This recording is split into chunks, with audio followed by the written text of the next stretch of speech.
Good afternoon.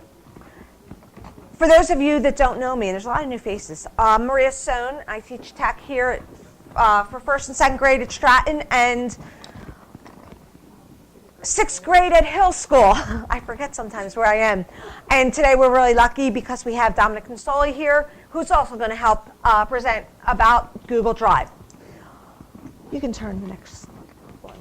So right now what you're seeing is the presentation on the screen. You can't control anything or do anything. You'll get a chance to play around with it, but what we're going to do is present everything first, talk about it a little bit, and then you get to play. And then we can answer any questions that you have. So you don't need to be moving around because everything's right in front of you. I started out with a scale because everything is scales. Our target is that we want to learn about Google Drive and make it so that we can use it more efficiently to organize ourselves, save time, and not do the work 300 times the same thing. So, you can look at the scales. Hopefully you'll all be at 4s, but at least 3s by the end of the presentation. And you can ask questions or whatever afterwards.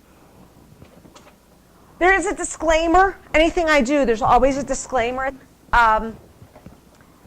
This basically says that, so everything I'm showing you today, when I ask you to do something, you're going to do it as a student rather than as you yourself. And the reason I do that is because as we're teaching the students, a lot of times if you're using common language, if you teach students, I know the nurses don't do this as much, but for teachers, if you know the way the students are taught to do it, it makes it easier for you to interact. So just so you know that.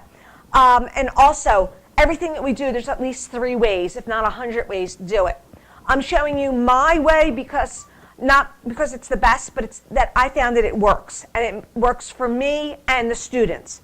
So once you get used to it, if you learn it my way first, and then explore and figure out how you can make it work for you. Does that make sense? Okay. And once the proficiency is there, then we can move on to you doing it and personalizing it for yourself. So basically, the first question is, what is Google Drive? It is a storage system and a synchronization service by Google.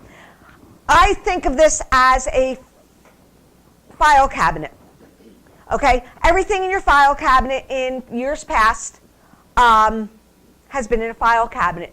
And Google Drive lets you either share your stuff, you can collaborate with other teachers, send it to somebody else. You could do whatever you did in Microsoft in My Documents. The difference is that Google Drive is cloud-based and you don't have to carry everything around with you, that you're now portable. So you can get it from any device with an internet connection. So my analogy of the file cabinet. Google Drive is the file cabinet, the physical one. Those of us that have been teaching for a while, we always had those file cabinets that were like, if anything happened to them, your files, you would have a fit because it took years to create that file cabinet. Now you have everything portable with you, so you don't have to worry about packing it up and moving or it getting lost. It's always there. And you can take it, edit it, revise it. You don't have to reinvent the wheel every single year. Okay? So Google Drive is the file cabinet itself. You can go to the next one. It's one of many apps in Google Apps for Education suite. Google Drive is just one little part of it. And the drive is where you store your stuff. So it's a storage facility. The other apps using your word processing program is Google Docs. You have Sheets. That's a spreadsheet. They're all apps within the Google Apps for Education, as is Google Classroom. But the file box is Google Drive. One of the things that's really nice about Google Drive is that we in school have unlimited storage. So you don't have to worry about filling the drawer and not having any space for it. You won't get those messages when we had My Docs that it says, you have met your capacity, delete some files so you have more room. I always got them and I found it annoying. You won't get that because we have unlimited storage with our Google School accounts. So then, when you open your Google Drive, you'll see something that looks like this. Mine looks different. I usually, when I open it up live, I don't like this particular version of it. I like the list version better, but that's again a personal thing. You can change that. That's the inside of the drawer. So I open it up, and within the file cabinet, there's the folders. And this is a picture of the folders. So how do you access Google Drive? And this is how I teach the students. I tell the students to open Google Chrome and type in classroom.google.com. This will bring you to Google Classroom. That's where I start all my lessons.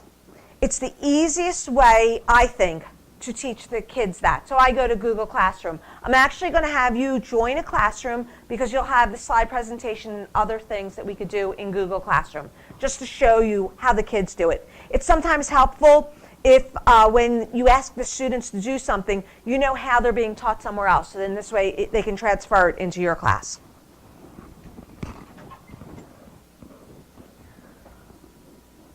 You're going to, when you get into this, you're going to sign in using your email address, which is your first initial, last name, at swsdk6.com, and your password, whatever that is. You can go to the next one. This is a short video. You'll have it when we go into the Google Classroom. You can look at it. It's boring. I made it, but it's just a review of all of this. Best practices. This is one of the biggest things. Google Chrome is the best web browser for using Google apps. It just makes sense. You can use it on any browser, but it just seems to work better than Internet Explorer, Safari, or any of the others. When you're switching between apps or websites, choose Open in a New Tab. You don't have to close your browser. That's really nice because you can keep all your tabs open and you can just switch back and forth. Be careful when sharing documents and folders.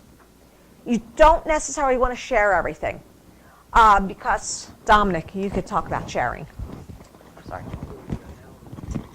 We can wait till later. Okay. So Dominic will talk about sharing later. Should I share? There's three choices. You can give somebody sharing privileges and they can edit it, they can comment it, or just view. Okay, now this is your turn. Sorry.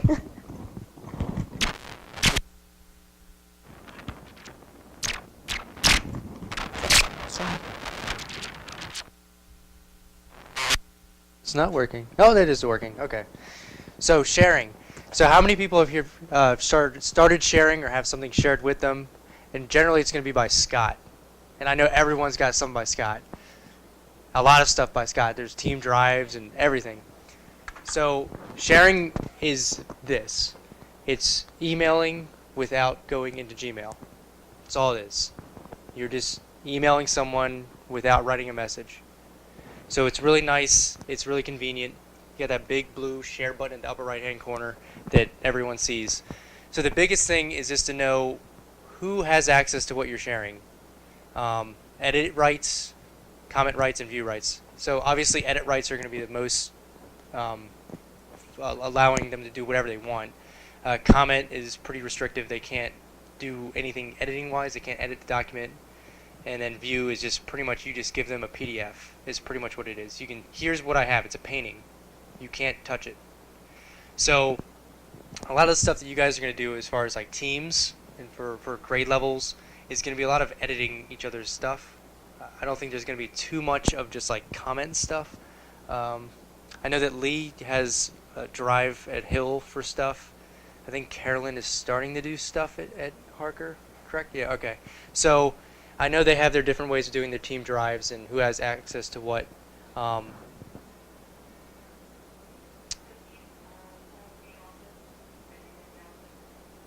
Okay, and so the biggest thing just to know is who has access.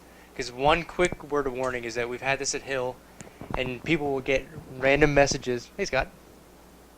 Saying, so-and-so from district, I don't know where this is, in Colorado, wants access to my file. Should I give them access to this file? And then we get a ticket saying, how did they get my file? I didn't share it with them. It's because you shared it with someone, who shared it with someone, who shared it with someone, who shared it with someone, and it eventually got to Colorado. and now they want to look at your document. So we'll go through the steps to show you like how you limit that. So you can say, I want to share this just with second grade team. That's it. No one else, just them. They can't share it out with anyone else. It's just inclusive. So we'll go through all that when we go through, managing your drive and everything. But I just want to give everyone a quick word about that. But most of the time, you guys are just going to say edit, share this document, edit it, go for it. But just be careful that when you do give people permission to edit it, they'll edit your copy. So if you give them permission to edit, this template for this assignment you have, and then you go back the next day and everything's deleted, and you're really confused and mad, it's because they just overwrote everything you just did. So sometimes it's good. We did this at Hill too for the past couple of years. Is if there was a Facebook assignment they did with Google Sheets or Google Slides, and one teacher had this really good idea about doing a Facebook assignment for historical characters, I think it was. So one teacher made a template file. There was just no information on it, just a template for each page. Made a copy of that and shared the copy out with everyone. That way her original copy wasn't ever edited. So just something to think about when you share things is, I want to make sure I still have my stuff intact when I share it with other people. So we'll go through that. It's pretty simple. It sounds kind of complex now, but don't really worry about it. Like get sweaty palms thinking like, who has this document? It's not too bad. We can get everything back on the tech side. We can recover everything. So you can't break Google. I promise. I know. I promise you. You tried. My mother-in-law tries. I promise you she tries. And she can't break it. You guys cannot break it. You can try. I mean, it's a challenge. Go for it. But you won't break anything. And we can fix anything you think you break. So, that's pretty much it. So we can start. I just have one thing.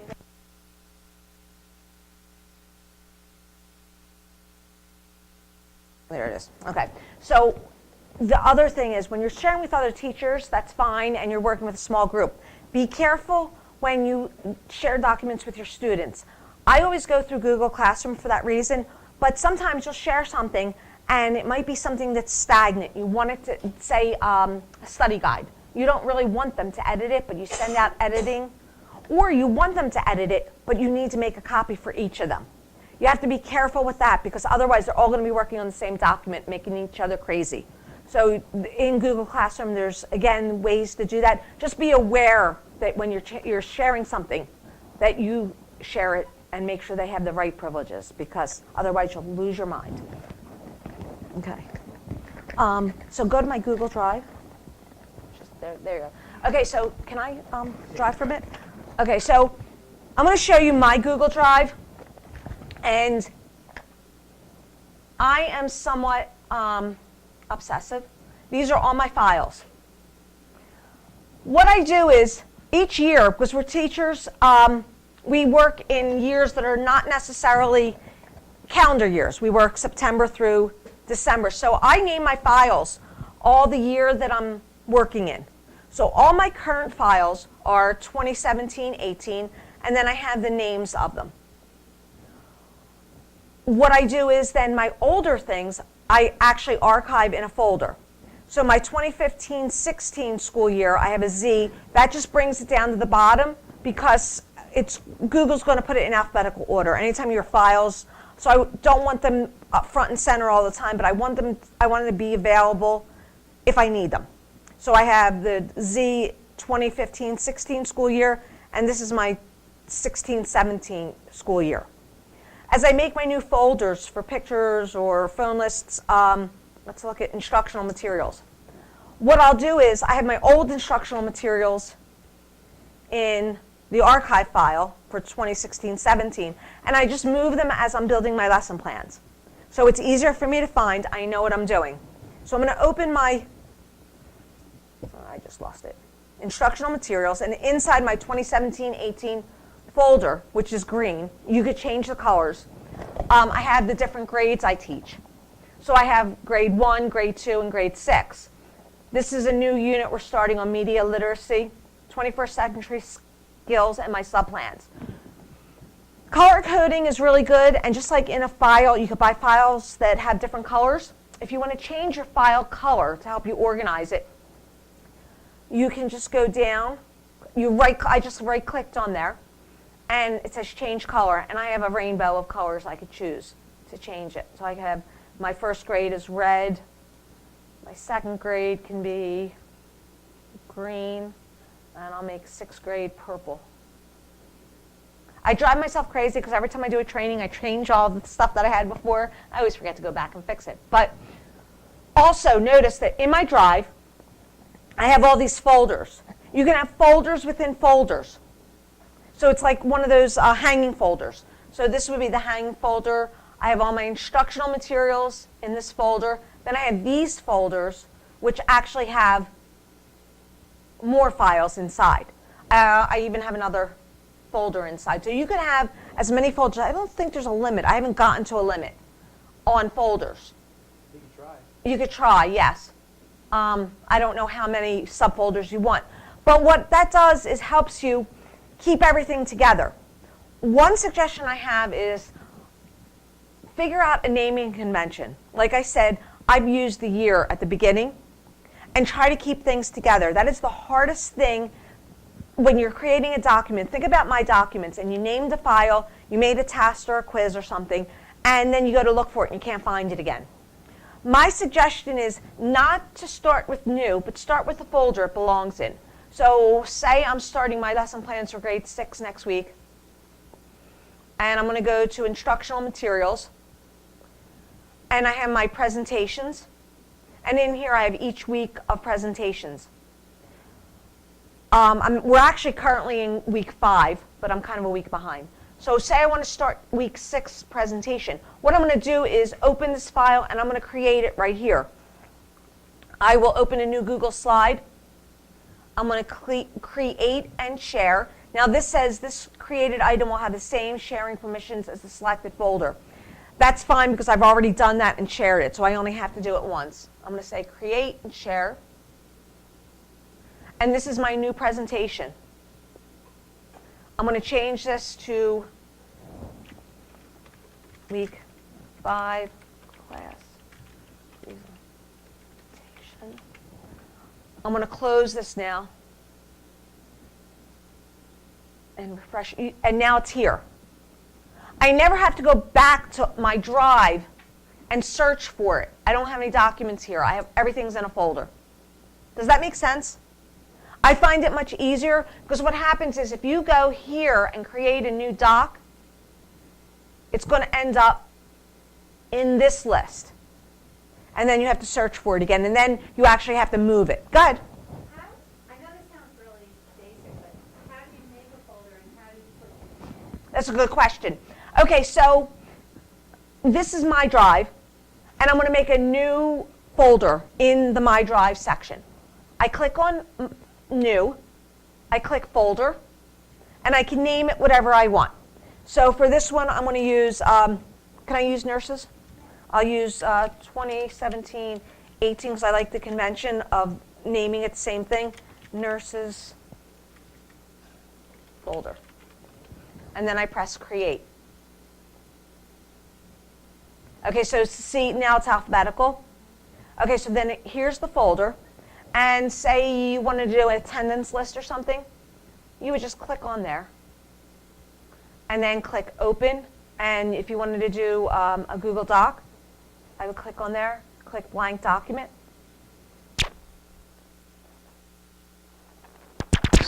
Wait, yep, okay.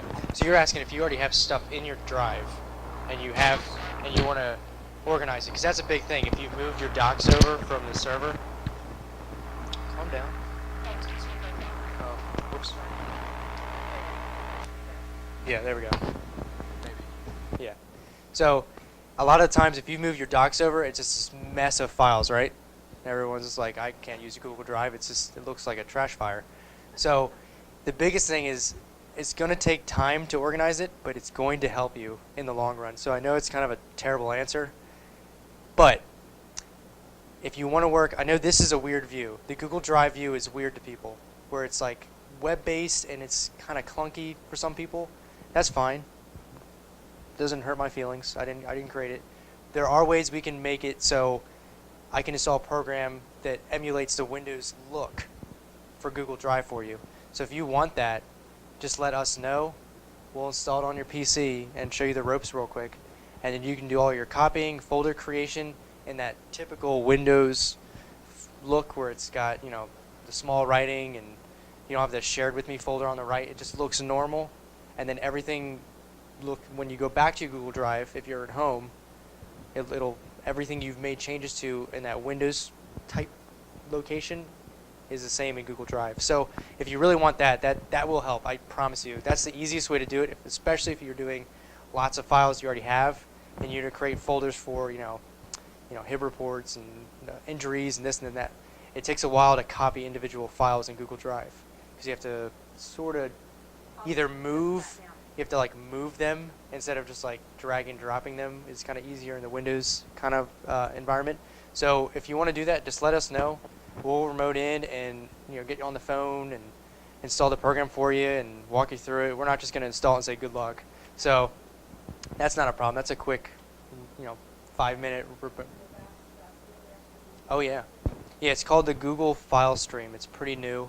It actually makes a map drive on your computer. So you have the X drive, more Scott stuff. You guys have the admin archive drive, the X drive, and then you have your groups drive, and then you have your network location. It just adds another drive on there that says Google. So You can see it on mine. yeah, exactly. You can see it on Maria. So if you want to get to your Google Drive, you would technically not even need to be on the internet. I mean, you'll be on the internet, but you won't have to open Google Chrome. You could just go right to here, and you're on Google Drive right now. What was I said? Instructional Materials. Mhm. So here it is. Yeah, so it looks sort of like Windows. So if you really, really like that, which I do personally, we can set you up in a matter of 5 minutes. You just have to sign in again, and then it links to your account, and then you're good to go. Now, if you change PCs and go to another PC in the district, it won't have that. It's not on every PC just because some people don't like it, some people do. Students don't really need it right now because the Chromebooks are just kind of crazy. Yeah, it won't work with the students because they all have the same login. So I just want to say, if you're doing a whole bunch of files, which a lot of people did, we did it when we first moved over, and you want to make folders, definitely ask us about that. But it's going to take some time to do the organization, but once you do it, it's going to help you in the long run, I promise. Because then you don't have to search on the toolbar at the top and say, I think I named it, yeah, I named it something, I'm not sure what I did. Then you call us and say, I think I lost my document, I'm not sure where it is.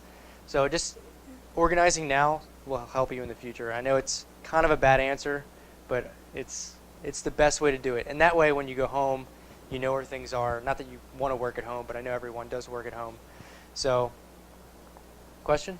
Yeah, is there going to be a point where we transfer all of our information to Google Drive so that those Windows files will remain there?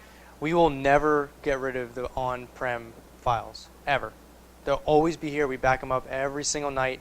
They back up here and in the cloud, which just means a magical place outside of Swedesboro. So we'll never get rid of that. So don't panic if you forget one day to copy it to Google Drive. It'll still be there. It's just more of, let's say you go home and you want to do something that night. In the old days, you were stuck. There's no way for you guys to do work at home. You're just like, all right, well, I got to stay at work till 7 o'clock. Now I know I'm going to work on these. Let me get it to Google Drive. And then you can just do it. You can do it on your cell phone and wherever you want. You can it gets crazy, yeah. Smart TV, I think. So that's pretty much the best part about Google is you can just do it from home. And I know that's not a good answer because no one really wants to work from home. But if you're at a out-of-district PD, which I know a lot of people go to out-of-district PDs, and you have a really good lesson or a really good presentation that you guys like, you can always take notes for your team. So if you're going there for your second grade team or your first grade team, you can take really good notes, share it with the rest of your team, and they have all the same information as you have.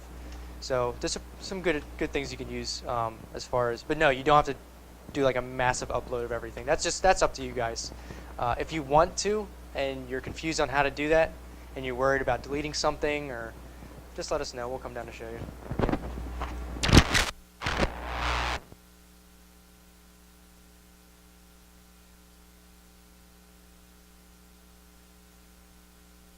My shared drive or shared with me, and say I wanted to take this file, the Friday folder cover sheet, and move it to a drive, because this is on a shared drive right now.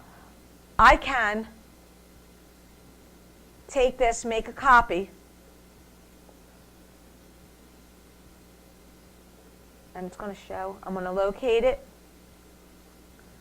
and then I could just move it to the folder I want.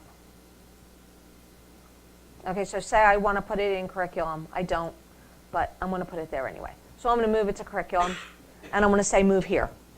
So now I have a copy of that. Sometimes when you're in the shared drive and somebody shares something with you, it's not going to let you move it right from there. Let's see, try this one. I hate this folder. Yes.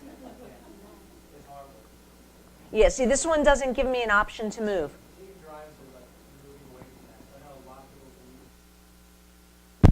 It's your copy of it. Yeah, they'll still have the original copy, so there's not a problem there. Yeah, and if I'm trying to think, so I know some people haven't uploaded their stuff yet to Google. So if you haven't done that, or if you are scared to do it, or you think you did it but you're not sure, you can always delete stuff and then upload it, because we have backups of everything. So if you're just like, I want to delete everything and then just start fresh, we can definitely do that. Because if you delete something by accident, just call us and say, I think I deleted something that I want. I'm not exactly sure what the name is. We'll just restore everything and then start over. So there's not like a one-shot fail and then you're done and then we can't help you. So yeah, the biggest complaint we've heard is like, I uploaded everything and now it's a mess. I don't know where to find anything. So I think the file stream will really help you guys in terms of like organizing that. And then Maria can talk about like when you open up a Word file and it switches to a doc, it can be kind of annoying. And then you get multiple copies. So organizing now will save headaches in the future. And if you have headaches, everything. So yeah, those are great questions. Sorry. Oh, you're good. If you install that program, it sits in like where the extract and stuff like that. Am I able to then like open up my document and drag Exactly. that into the drive? Yeah. Am I So able to do it that way? yeah. So I'm a big. Yeah. My microphone is not working. So these green check marks means I'm in Google. When it's uploading, you'll get like this two blue arrows that like go in a circle, and that means it's currently going to Google. So yeah, Maria's just got her network docs up, and she'll have them side by side. Yeah, those are all like old stuff, but as soon as she just clicks it and highlights it, like that blue highlight you guys see, you can just drag your mouse right over, and as soon as she drags it over, see how it says copy to? Just let go, and it just does everything in the background for you. You don't have to do anything else. That's it. Hands off. That's all there is to it. So if you want to copy everything, you just do, we can help you. The shortcut is you click inside this folder, and you just hit on the keyboard Control-A, which just means select all. It's just going to select everything at once, and then you just click and drag all the things over. Yeah, I wouldn't do that. I would recommend not doing that. It's going to be everything you have. And like, yeah, like the Windows has like music folders and picture folders. You guys don't need that stuff. There's probably nothing in there that's worthwhile. But you can do, this is so much faster than doing it in Google Drive with like moving one at a time and dragging one at a time. It is clunky. So especially if you want to organize quickly, that's the way to go. That's great questions. Any more questions that you guys have? Yeah.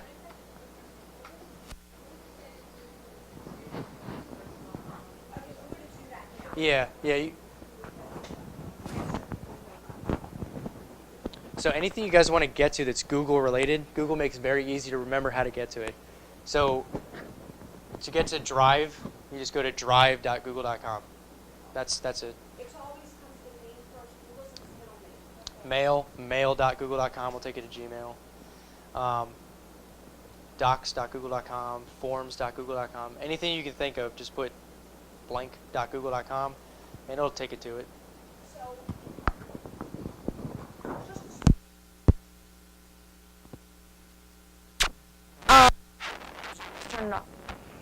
So what I'm going to have all of you do right now is find the icon for Google Chrome, which is a beach ball. I tell the kids that. They look for the beach ball. They think it's the coolest thing.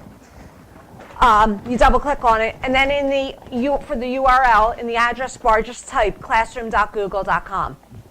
I need that join code. It's in my classrooms up there. I need that. Yep.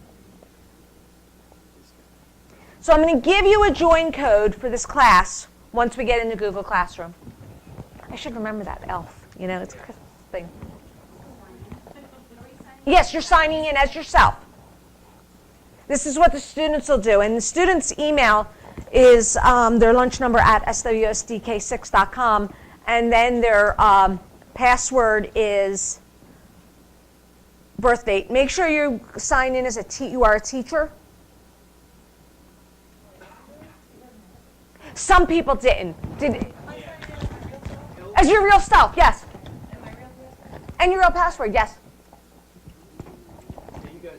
Yeah, you have classes in there already. That's why it didn't ask you if you were a student but if this is the first time you've ever joined, it's going to be ask you if you're a student or a teacher.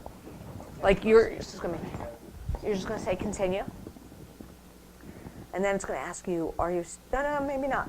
Okay. There you go. And then you're going to join the class. The join class code is up on the board. You join the class, then when you see it, you'll see this presentation. There's all different things. What I do is I use this for all the trainings that we do together, and this way you have references. There's also a place for comments at the end, so we try to make them better each and every time. Once you're in Google Classroom and you've you're joined, click on a new tab, and that's going to be right up here.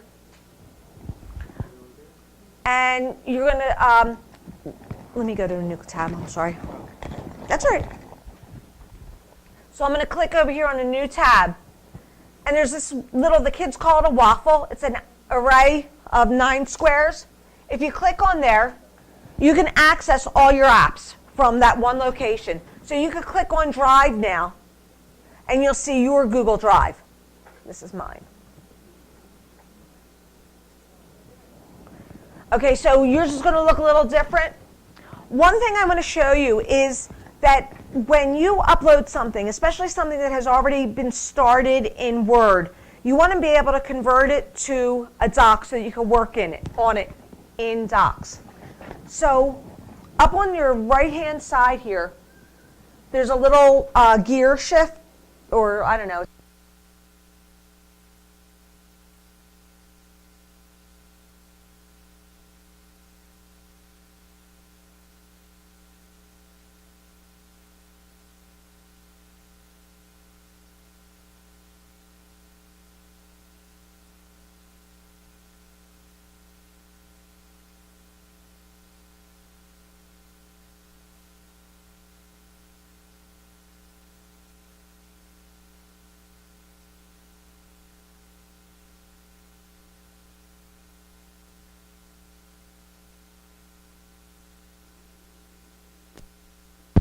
That's a great question. I forgot about that.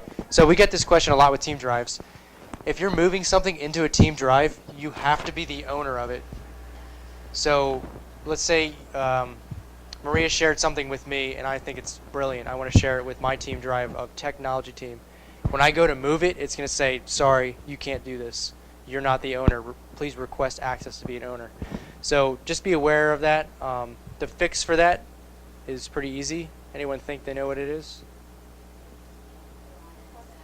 You can either request it or make a copy of it. So if you make a copy of it, it just becomes your own thing, and then you can move it. So that's a great question with moving folders into Team Drive, which we've done in the technology team as well. You can definitely just either request access, and they might give it to you, or just make a copy. It's the easiest thing. Yeah, and so the biggest thing to take out of this training, I'm just going to stop with this. The biggest thing to take out of this training is that Google Drive is just a place to store everything virtually. So you don't know where it's stored. So my documents, it's stored in the second floor here, physically.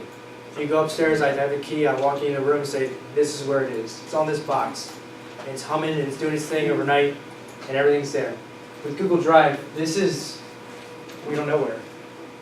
I mean, we know where, we can find out where, but it's not here, which is good in the sense that it's backed up remotely by Google, and you can get it anywhere you go. If you go on vacation during this November week, even though I think you're supposed to technically go to like the Atlantic City Convention, but come on. So if you go to the Atlantic City Convention next week, or 2-3 weeks, I have no idea what day it is. I just had a baby. I have no idea what day it is. I don't even know what time it is. So if you go there and you're like, oh, I forgot to do something, I want to do it, but I don't have a computer, but I have my phone. I'm assuming everyone has an iPhone. Assuming, and that kills me. Android. Just a little bit. Android? Yes. Yes, okay. Are you a Harry Potter fan? Yeah. 2 for 2. 2 for 2 over here. So, both Android and iPhone, they both have the Google Drive apps in their Play Store and their App Store. So, just download it, and as soon as you sign in, you'll see, oh, this looks like everything I have at school. Everything, yep. You click a document, it's going to pop up, and you work on it, you put it away, and you're like, all right, I did what I was supposed to do, and then I'm done. I've done that tons of times when we get emails at night for something quick, and it used to be, oh, I gotta wait till tomorrow morning when I get in, or I have to come in early tomorrow morning to fix something before the students get in.